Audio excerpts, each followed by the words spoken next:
j'ai reçu une question sur comment on fait pour supporter quelqu'un qui, donc dans ce cas-ci, c'est sa sœur qui a un cancer du sein, et la résilience dans tout ça. Alors, la résilience dans tout ça, c'est vraiment les 6 piliers de la résilience qui vont vous aider justement à monter votre plan. Vous vous rappelez, le premier pilier, c'est la vision. Alors, votre vision de l'aide à votre sœur, c'est quoi? Vous allez devoir faire les courses, vous allez devoir lui faire à manger, vous allez l'accompagner chez le médecin, vous allez l'accompagner à ses traitements, vous allez devoir vous occuper de ses enfants, de son mari.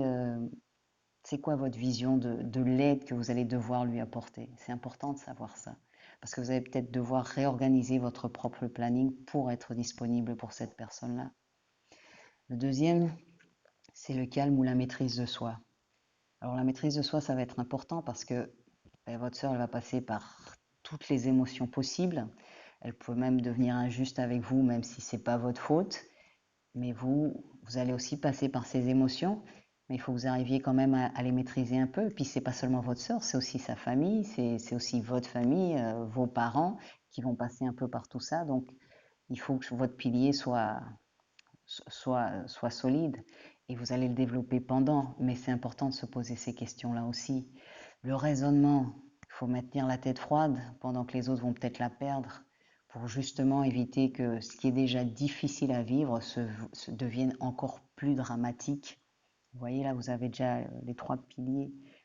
Quatrième pilier, c'est la santé. Être sûr que vous arrivez à vous reposer, que vous mangez comme vous devez manger, que vous aérez aussi la tête, parce que c'est important justement d'avoir toute cette énergie-là pour être là, parce que c'est pas non plus quelque chose qui se fait en 2 jours. Donc c'est important dans la longueur du temps de pouvoir être là et de pouvoir prendre soin de soi. Le cinquième, c'est la persistance. Donc c'est tout le traitement et puis c'est aussi le après-traitement. Donc ça, c'est du temps et il va falloir justement pouvoir gérer ce temps émotionnellement au niveau de l'énergie, au niveau de comment on va aider, de comment soi-même on va s'aider. Donc c'est important justement de voir tout ça. Et dans la persistance aussi, j'avais parlé avec quelqu'un qui est passé par là, donc pas dans le support mais dans le cancer.